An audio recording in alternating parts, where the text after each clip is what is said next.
नमस्कार दोस्तों, आप सभी लोगों का हमारे YouTube channel GS by Rao sir पर बहुत बहुत स्वागत है। दोस्तों, लास्ट क्लास में हमने देखा था भाग 1 में संघ एवं उसका राज्य क्षेत्र। उसके बाद में हमने देखा था भाग 2 नागरिकता के बारे में। अब नागरिकता हमारी खत्म हो चुकी है, हमने एमसीक्यू क्वेश्चन भी कराए। आज हमारा टॉपिक है मौलिक अधिकार, फंडामेंटल राइट। मौलिक अधिकार, मौलिक अधिकार, फंडामेंटल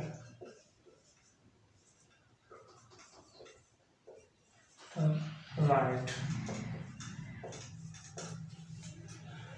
ये भाग 3 में इनका उल्लेख किया गया है।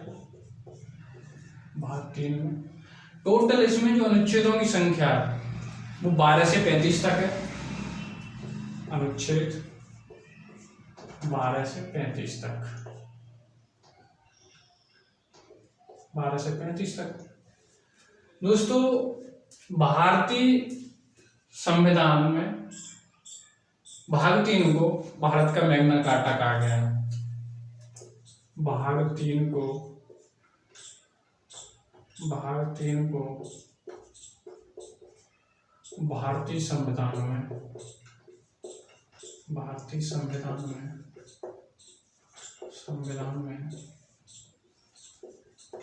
भारत का मैग्ना कार्टा कहा गया है।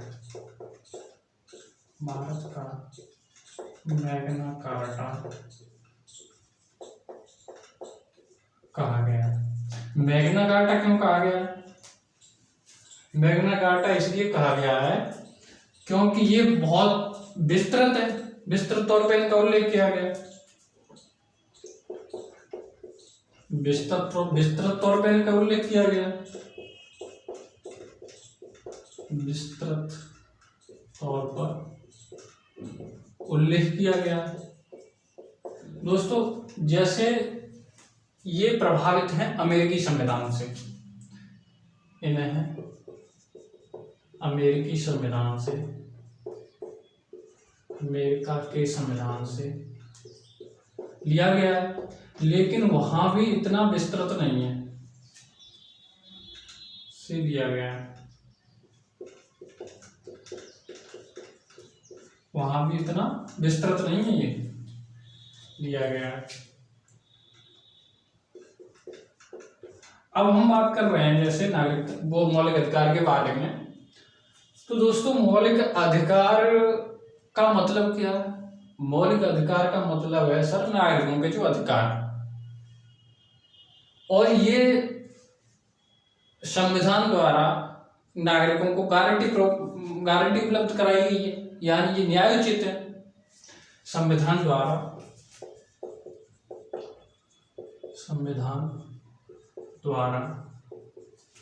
इन्हें गारंटी यानी सुरक्षा उपलब्ध कराई गई है,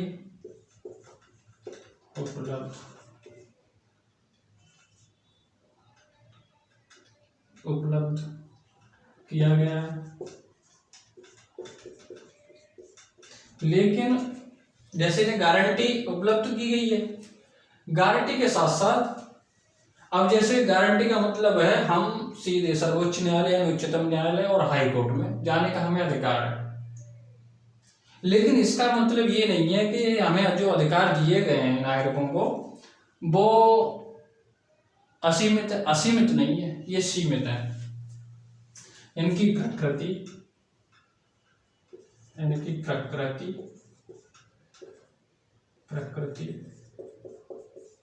सीमित है। सर, सीमित का मतलब क्या है? सीमित का मतलब है कि हम एक दायरे से ज्यादा इन अधिकारों का उपयोग नहीं कर सकते। दायरे का मतलब ये है कि जैसे घूमने की आजादी दी गई है, तो जैसे अब तुम्हें घूमने की आजादी दी गई है तो इसका मतलब ये नहीं है कि जहाँ कोई संरक्षण जो क्षेत्र है सरकार द्वारा, जैसे वन्यजीव अभयारण्य है या कोई, तो वहाँ कोई प्रतिबंधित एरिया वहां तुम जा सकते हो, जनजाति क्षेत्र वहां तुम जा सकते हो, ऐसा नहीं, यानी सीमित है। इसके साथ साथ ये जो इनकी प्रकृति न्यायोचित है, जैसे मैंने बताया इनकी प्रकृति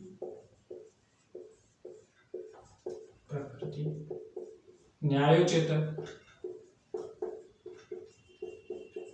यानी हम न्यायालय जा सकते हैं, सीधे सर्वोच्च न्यायालय जा सकते हैं, चाहे उच्चतम न्यायालय जा सकते हैं।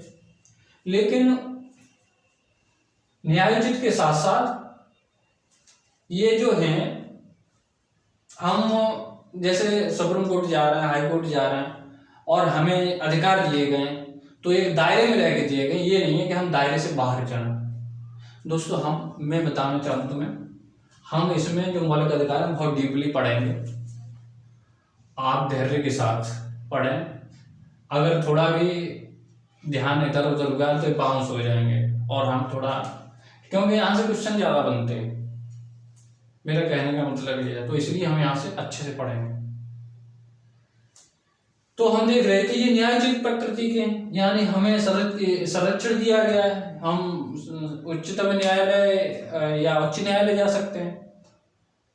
जिसके साथ साथ हम देखते हैं सरकार इसमें संशोधन भी कर सकती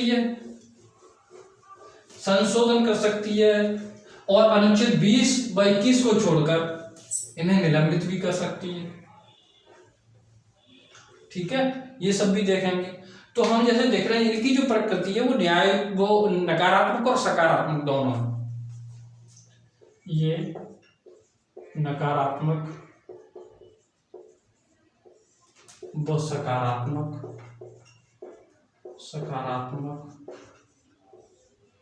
दोनों प्रकृति के हैं।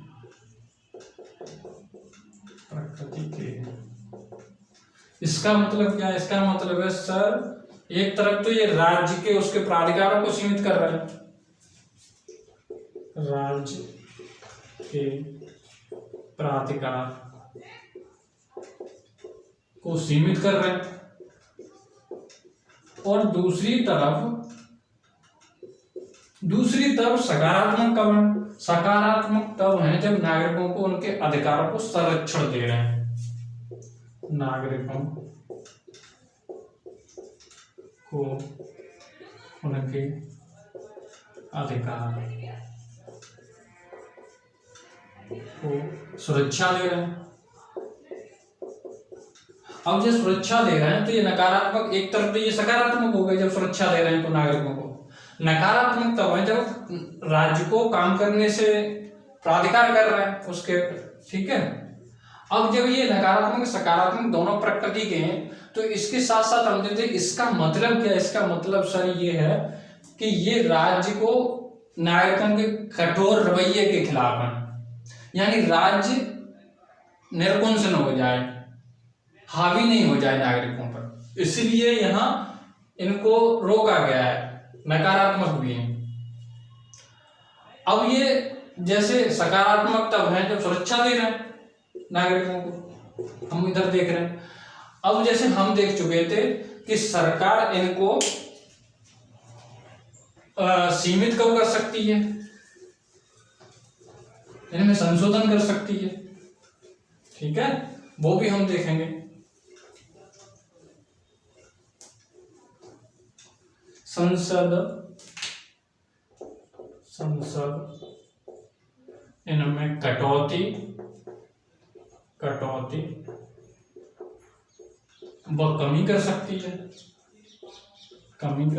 है,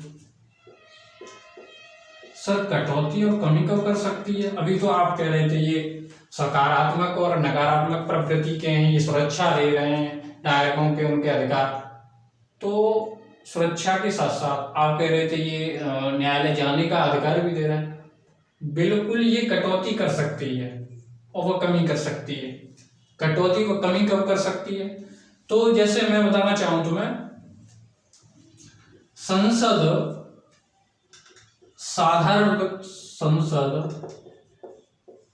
संविधान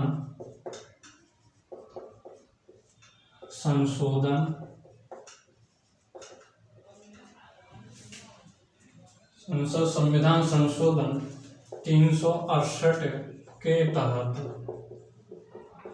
इनमें कटौती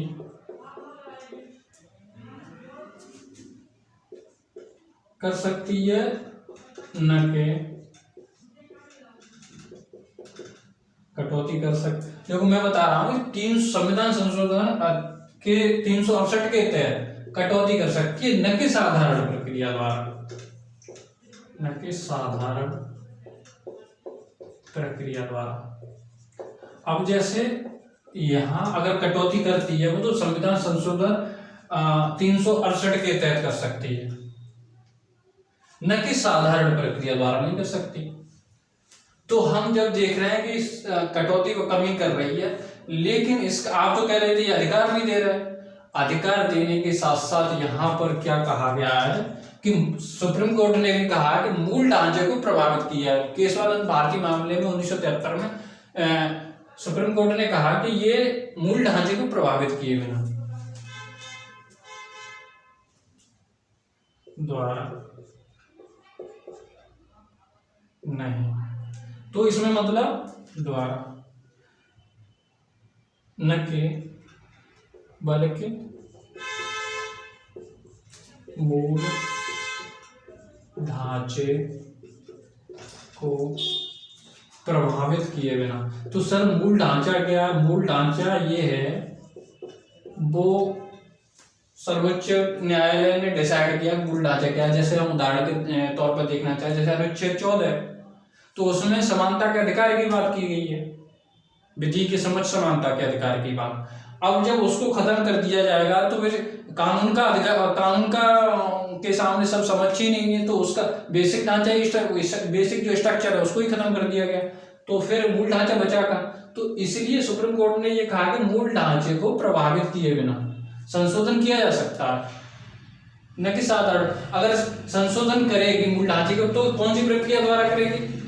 संविधान संशोधन 368 के तहत, न कि साधारण प्रक्रिया द्वारा, लेकिन मूल ढांचे को देखा जाएगा। ठीक है। अब जैसे हम देख रहे थे कि संसद इसमें कटौती को कमी कर सकती है, बिल्कुल कर सकती है। संसद को कुछ जैसे बढ़ाना है तो बढ़ा सकती है और कमी भी कर सकती है, लेकिन मूल ढांचे को प्रभावित किए बिना। अब जैसे हम आगे देखते हैं, जैसे संसद इन्हें स्थगित या निलंबित भी कर सकती है, तो सर कब कर सकती है? संसद अनुच्छेद 20 व 21 को छोड़कर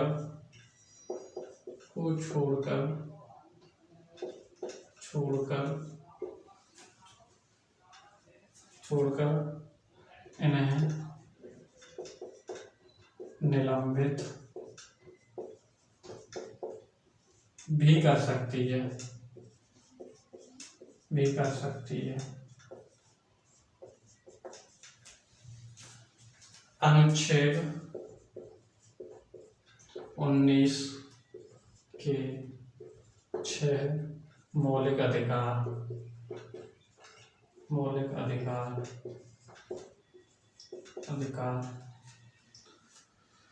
को आपातकाल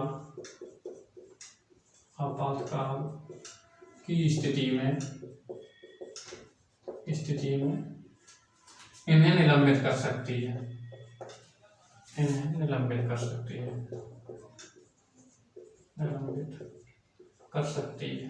सर आपातकाल की स्थिति कब आती है ये भी देखते हैं। अब जैसे हम आपातकाल की स्थिति में इन्हें निलंबित कर रही है, लेकिन अनुच्छेद 20 व 21 को छोड़कर इन्हें नहीं कर सकती। ठीक है, अनुच्छेद 20 व 21 को छोड़कर बात की गई है। अनुच्छेद 19 है जो मौलिक अधिकार है, स्वतंत्रता का अधिकार, इसको आपातकाल की स्थिति में निलंबित कर सकती है। लेकिन आपातकाल की स्थिति कब है? सर आपातकाल की स्थिति है युद्ध व बाह्य आक्रमण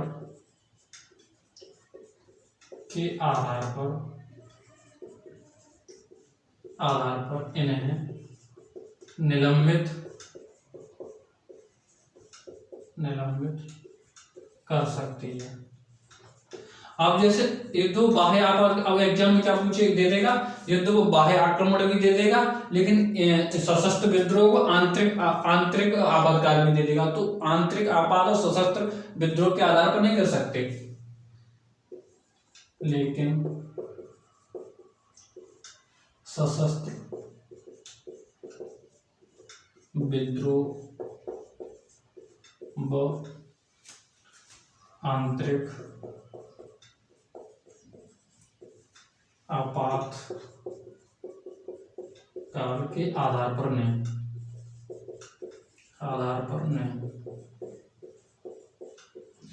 अब इसमें उल्लेख किया गया कि युद्ध को बाह्य आक्रमण के आधार पर निलंबित कर सकती है, और लेकिन सशस्त्र विद्रोह व आंतरिक आपातकाल के आधार पर नहीं कर सकती। तो आपातकाल की स्थिति सब कब आती है, किस अनुच्छेद 352 अनुच्छेद 352 के तहत आपातकाल की स्थिति आती है। संसद इसमें निलंबित कर सकती है, लेकिन अनुच्छेद 20 व 21 को छोड़कर, ठीक है, जितने भी 19 के मौलिक अधिकार हैं 6, उनको निलंबित कर सकती है आपातकाल की स्थिति। अब हम आगे देखते हैं कि टोटल जो मौलिक अधिकार हैं उनके बारे में हम देखेंगे, उनका पहले समझ लेते हैं उनके बारे में, तब आगे बढ़ेंगे।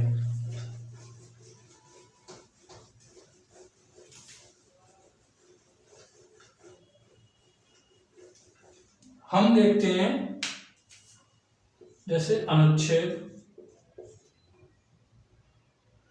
14 से 18 तक, यानी समानता के अधिकार की बात की गई है।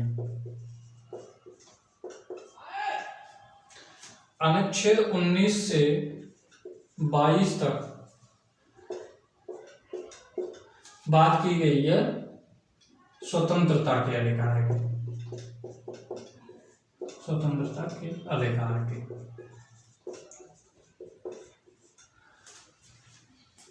अब हम देखते हैं अनुच्छेद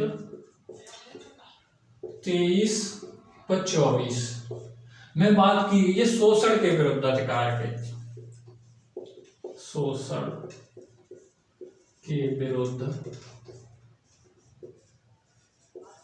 अधिकार की, शोषण के विरुद्ध अधिकार की बात की गई। अब हम देखते हैं आगे अनुच्छेद 25 से 28 तक बात की गई है धार्मिक स्वतंत्रता के अधिकार की, धार्मिक स्वतंत्रता के अधिकार की। अब हम देखते हैं अनुच्छेद 29 व 30 में बात की गई है शिक्षा और संस्कृति के अधिकार की, शिक्षा व संस्कृति के अधिकार के अधिकार की। अनुच्छेद 31 में बात की गई है संपत्ति के अधिकार की, संपत्ति के अधिकार की। और अनुच्छेद 32 में बात की गई है, अनुच्छेद 32 में बात की गई है संवैधानिक उपचारों के अधिकार की, संवैधानिक उपचारों के अधिकार की,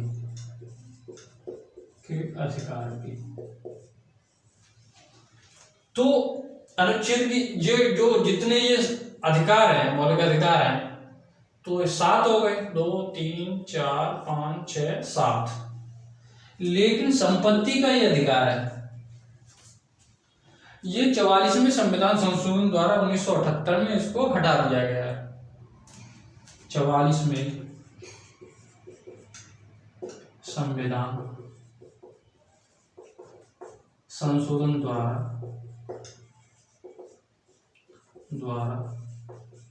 1978 में इसको हटा दिया गया।